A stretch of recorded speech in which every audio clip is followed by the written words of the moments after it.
नमस्कार, मी प्रज्ञा।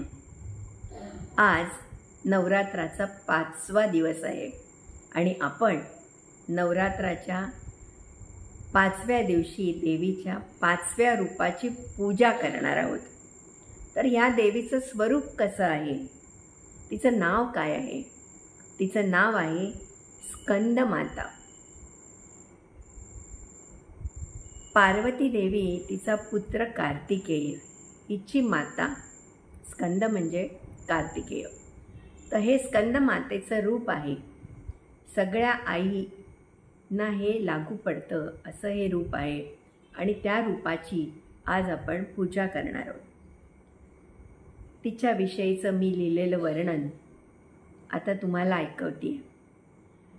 पुत्र स्कंद कार्तिकेय जननी, पुत्र स्कंद कार्तिकेय जननी, चार भुजा सौंदर्य दायिनी, चार भुजा सौंदर्य दायिनी, कमल पुष्प हाती धरुनी, लालन करिते कार्तिकेयाचे माऊली। पुत्र स्कंद कार्तिकेय जननी, चार भुजा सौंदर्य दायिनी, कमल पुष्प हाती घेऊनी, लालन करी कार्तिकेयाचे माऊली। वरद मुद्रा सदैव धारिणी, वरद मुद्रा सदैव धारिणी, सिंहावरी बैसोनी सैर करी, सिंहावरी बैसुनी सैर करी, सूर्यमंडल तव पूजा करी, सूर्यमंडल तव पूजा करी, अलौकिक तेजाते तू धरी।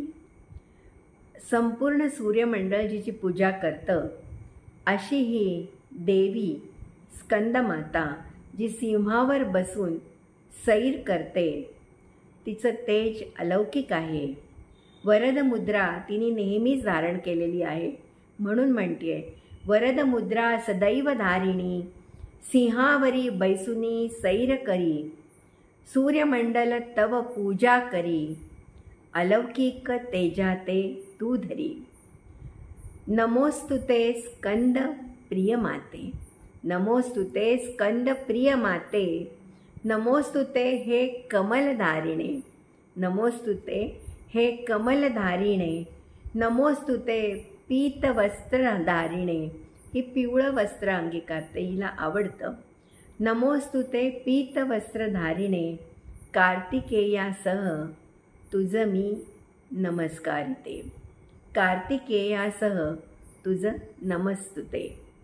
सिंहासने गता नित्यं, सिंहासने गता नित्यं, पद्मश्री ते करद्वयं, शुभदास्तु सदा देवी, शुभदास्तु सदा देवी, स्कंदमाता यशस्विनी। अशी यशदायिनी, यश देणारी, जननी म्हणून उत्तम असलेली स्कंदमाता आज आपण 5व्या दिवशी पूजा करतो। कसं वाटलं हे वर्णन? थोडक्यात देवीचं रूप डोळ्यासमोर आलं असेलच। उद्या आपण 6वं रूपही बघणार आहोत, तेव्हा जरूर कविता वाचा आणि हा चॅनल सबस्क्राईब करा, बेल आयकॉन दाबा आणि फॉरवर्डही करा। धन्यवाद।